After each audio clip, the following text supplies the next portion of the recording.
Today I will show you a biography, comedy, drama film from 2011, titled The Intouchable. Spoilers ahead. Watch out and take care. One late night in Paris, Driss is driving his employer Philippe through the city. When waiting in traffic gets too boring, Driss breaks the speed limit and begins driving quite fast, dodging other cars and not caring about traffic signs. This causes the police to go after him, and Driss bets €100 that he can lose them, but after driving under a bridge, the cops catch up by ambushing them from both sides. Driss doesn't look too worried though, and this time, he bets €200 that he can get them an escort. The cops make him leave the car and he starts acting then, behaving offendedly and telling them Philippe can't move and he was taking him to the hospital. The officers find proof of this when they find the wheelchair in the truck and, when approaching Philippe, they see him convulsing, which is also an act. Seeing as it's an emergency, the cops forgive Driss for breaking the speed limit and offer themselves as escorts on his way to the hospital. To celebrate winning the bet, Driss plays September by Earth, Wind and Fire, and when they arrive at their destination, he shares a smoke with Philippe as soon as the cops are gone. Driss promises he'll handle it and drives them away just before the hospital staff could find them. This friendship began many months ago. Philippe and his assistant Magali are holding interviews to find a new caretaker for him, but it isn't going too well, because all applicants have very standard or awkward answers to their interview questions. But they're suddenly surprised when Driss storms in, ignoring the fact it isn't his turn quite yet, because he only wants some papers to be signed saying they won't hire him so he can get the unemployment benefits. He's blunt and a little rude, even hitting on Magali, but Philippe finds him amusing and asks him to come back the next day for his signed papers. Driss goes back to his home in a humble neighborhood and tries to take a bath while all his little siblings bother him, only managing to get it done in time thanks to his sister Mina, who is a bit older than the others and more responsible. While waiting for their mom to arrive, he looks through the window and notices his brother Adama getting out of a suspicious car. When the boy enters the apartment, he just says he was at school and leaves again after grabbing his bag, causing Driss to be even more sure that he's up to something. In the evening, his mom arrives, and he gives him a Fabergé egg he stole and tells her he's been away on vacation when she asks. She isn't happy to see him though, because he disappeared for 6 months and never called, and now he's shown up out of nowhere as if her home was a hotel. As she's absolutely done with all his lies and she has other children she has to take care of, she kicks him out and tells him not to come back. Driss spends the night having a smoke and some snacks with some neighborhood friends. The next day, Driss goes back to Philippe's house for his papers, and he's received by the housekeeper Yvonne, who shows him around the place and tells him about Philippe's daily routine. She also shows him the room he would get for himself with his very own bathroom. Driss can't help staring at the bathtub before he's dragged to see Philippe, who offers the signed sheet of paper but also a job opportunity. Driss accepts the 1-month trial, and Philippe tells him he bets he won't last 2 weeks. After bringing his things to his room, Driss is taught how to take care of Philippe. He must learn how to keep his legs stimulated, how to put him in the wheelchair, how to help him shower and change his clothes. Things get awkward when Driss discovers he must put on him some high stockings and even clean his butt after Philippe uses the bathroom. But no matter how much he complains and says he won't do those chores, he ends up accepting them as part of his job. Later in the evening, while he's enjoying a snack on the roof, he's interrupted by Philippe's daughter Elisa and her boyfriend Bastien, who are looking for a private place to make out, and he kicks them both out after refusing to share his beer. Driss quickly gets used to the daily routine with Philippe, even if at first he does make some mistakes he learns from, like handing the phone to Philippe instead of putting it on his ear or forgetting the baby monitor while having a bath. He also learns to organize his mail in different folders, most of the letters he opens for Philippe, but there's a series of private ones he isn't allowed to look at. When he finds a flyer promoting female escorts, he decides to start a file just for those instead of throwing them in the trash as Philippe says. It's not all work in this new life though. Driss still makes sure to have a good time. He keeps trying to hit on Magali to no avail, and sometimes calls escorts to join him in bed. One morning, after Yvonne comes to his room to scold him for being late, she finds some dangerous weapons in his bag, but she doesn't comment on them yet. Driss' work today is to drive Philippe around, but he refuses to put him in the back of a van as if he was cargo, so instead, he takes him on one of the fancy cars that don't see much use. Philippe, who first thinks this isn't suitable and says they should be pragmatic, is soon getting excited at the idea of a faster, less boring ride, although Yvonne still disapproves. When they try to leave the building, there's a neighbor parked at their entrance, ignoring the sign on the door that says it's forbidden. Driss wastes no time and goes after the guy, grabbing him by the front of his shirt and threatening him until he moves the car. Philippe is impressed by his actions, but Yvonne, once again, disapproves. The pair goes to a museum, where Philippe is planning to buy a piece of artwork that Driss considers not worth the money because it's just a red blotch on the canvas. Afterward, Philippe meets with a relative of his, who tells him everyone is worried about Driss since he can be violent. He's also discovered he has a criminal record, but Philippe doesn't care. He appreciates Driss because he doesn't pity him and doesn't mind joking around with him. After another failed attempt at hitting on Magali, Driss has dinner with Yvonne in the kitchen while listening to Philippe dictate a letter to Magali. Claiming it's a private conversation, Yvonne turns off the baby monitor and proceeds to explain what's going on. Philippe is pen pals with a woman called Eleanor. Those are the letters he didn't let Driss open. But he's never met Eleanor in person. Their relationship is purely epistolary. Speaking of love, Driss teases Yvonne for the looks the gardener gives her all the time before going to bed. He's trying to sleep when he hears some weird sounds coming from the baby monitor. Philippe is having trouble breathing. Not being capable to ignore him even if he tries, Driss goes to his room and gently guides him through the attack with soothing words and a wet cloth to wipe his face. Philippe eventually falls asleep, only to wake up again moments later, saying he needs air.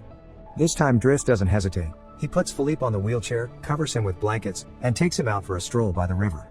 This is the first time Philippe has seen Paris at night in a long time, and now he's more relaxed. He explains to Driss that the medicine can only do so much and he sometimes experiences phantom pain. When they see some girls walking by, Philippe also confesses he isn't capable of pleasuring a woman because of his situation, but he still can enjoy some satisfaction when he gets his ears massaged because they are sensitive zones.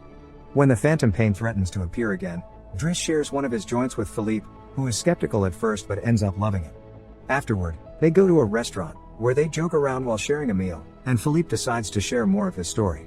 He met his wife when they were students, and shortly after they got married, she had 5 miscarriages and was diagnosed with an incurable, terminal illness. That's when they adopted Elisa. Philippe has always loved competitions, extreme sports, and speed, and a paraglider gave him that. It was during a paragliding session that bad weather caused him to crash and break his vertebrae, although he still thinks his real handicap isn't the chair but living without his wife. After joking around some more, Philippe remembers the date and realizes Driss has passed his 1-month trial, so he's now officially hired. But he needs to start by bringing back the Fabergé egg he stole because it was a gift from his wife. She would give him one every year, and he has exactly 25, matching their time together. The next day, Driss goes to talk to Mina when she's leaving school, who is a bit offended because he hasn't been answering her messages except to ask her to look for the egg. She also tells him about some cops that have been calling their home. Afterward, he visits Adama, who confesses he was found with 30 grams on him. Driss wants to take him to lunch, but Adama refuses and instead gets in the same suspicious car from before. Later on, Driss is allowed to be present while Philippe dictates his letter for Eleanor to Magali. He thinks this purple prose is very boring and that Philippe should be more direct. He's also baffled to hear that this has been going on for 6 months and they never exchanged pictures. When he finds her phone number on one of the letters, he takes it as a sign and calls her, obliging Philippe to take the phone and finally speak to her outside the written word. Their conversation goes so well, Philippe is now on the phone with her all the time, even right before he and Driss attend the opera, during which Driss laughs and makes fun of the costumes. The next day, Driss convinces Philippe to accept to exchange pictures with Eleanor and chooses one of him in the wheelchair. Afterward, while he's painting, Elisa bursts into his room to ask him for cigarettes and makes fun of him for trying to be artistic. Getting angry, he kicks her out before going to see Philippe, who is currently asking Yvonne to change the chosen picture for one of him when he wasn't quadriplegic. She hides the picture inside the escort file right before Driss burst in, complaining about Elisa and telling Philippe he needs to discipline her, something Yvonne agrees with. Philippe agrees to talk to her, but he's mostly surprised when Driss lets it slip that he's been painting. Days continue to pass, and the friendship between Philippe and Driss continues to grow. Driss takes him to play in the snow and brings him with him when he goes out for a run. Philippe gets him his first suit and scolds his daughter while Driss listens to him through the baby monitor. When Driss finishes his first painting, he shows it to Magali, who slaps him when he tries to kiss her. Philippe, however, likes the painting and promises he'll try to sell it. The two of them have a great time with each other, enjoying things like getting a faster car, sharing joints, and even hiring escorts together. When Philippe's birthday comes, he isn't very excited about it. Every year, he pretends to be surprised that they're throwing a party and has to meet with all these relatives that only come to see him on the date to check he's still alive. Philippe says it'll all be rather boring. While he and the guests enjoy some live classical music, Driss searches for Elisa, who is crying in her room after having taken some of Yvonne's pills, which won't kill her as she expected. The reason why she's sad is that Bastien broke up with her and called her a tart, so she asks Driss to talk to the boy, which he accepts to do for a price. Meanwhile, Philippe is showing Driss painting to his relative and manages to convince him to buy it for 11,000 euros. Driss goes back to the dining room and chats with Yvonne, who tells him Magali is in a relationship with someone named Fred, but things are rather rocky at the moment, giving Driss hope. As the party begins to die down, Philippe makes Driss listen to some of the most important songs in classical music history, but he could only joke in response. After the band is done, he brings his iPod and plays Boogie Wonderland by Earth, Wind and Fire before he starts dancing right in the middle of the floor. He's an incredible dancer and even convinces the rest of the party to join him and dance with him, which Philippe enjoys watching. Later, when putting Philippe to bed, Driss opens Eleanor's latest letter to him. She sent her picture, showing she's rather pretty, and is telling him they should meet next week when she visits Paris. When the day of the date comes, Yvonne and Driss put Philippe through dozens of outfits until they find the perfect one. And since it's Yvonne the one that will take Philippe to the date, Driss uses his day off to visit Bastien and threatens him until the boy accepts to apologize to Eliza and to bring her croissants every day. He also asks him to fix his hair. Afterward, he visits his mother at work, but only to watch her from afar.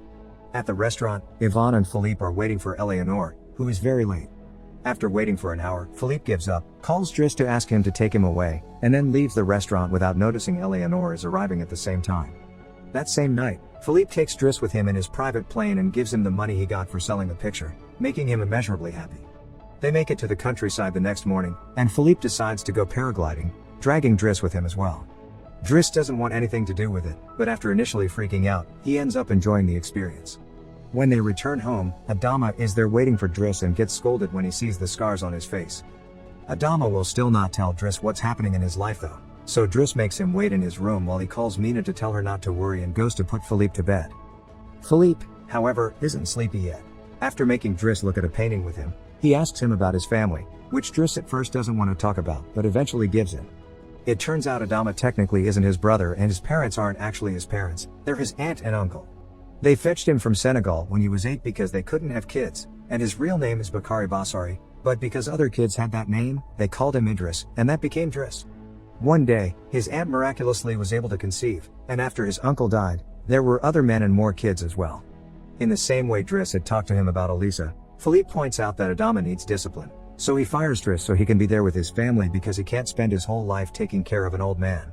The next morning, after Bastien has brought his daily croissant while wearing a better hairdo, Driss packs his bags and gets ready to go. Magali comes to say her goodbyes, and when Driss tries to hit on her one last time, Magali introduces him to his significant other Fred, which is short for Frédéric. Turns out Magali isn't interested in men, and Driss gives up on the spot. On his way out of the house, he gives the baby monitor back to Yvonne and teases her for having lied to him about Magali just to mess with him. In return, she gives him the escort file he had started, and he's disappointed to find the picture he had chosen is hidden there. Driss throws away the file, but he keeps the photo for himself. Once outside, he finds a car once again blocking the entrance, so he asks him to move away even if he doesn't work there anymore. When Adama calls him out for it, Driss says it's a matter of principle.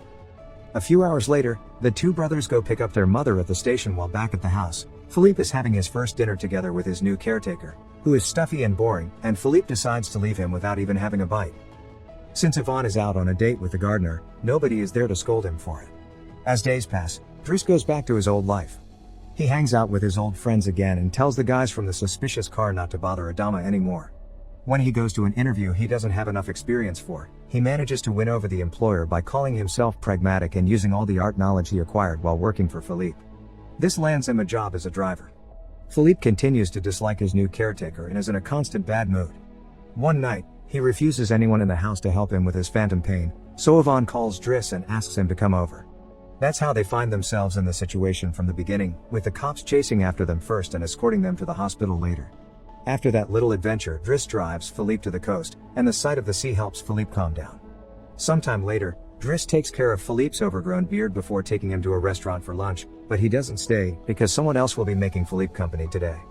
Driss wishes him luck and finally gives him back his egg before leaving, and Philippe starts worrying about being alone until he sees who his date is, Eleanor, who is delighted to see him and doesn't mind the chair at all.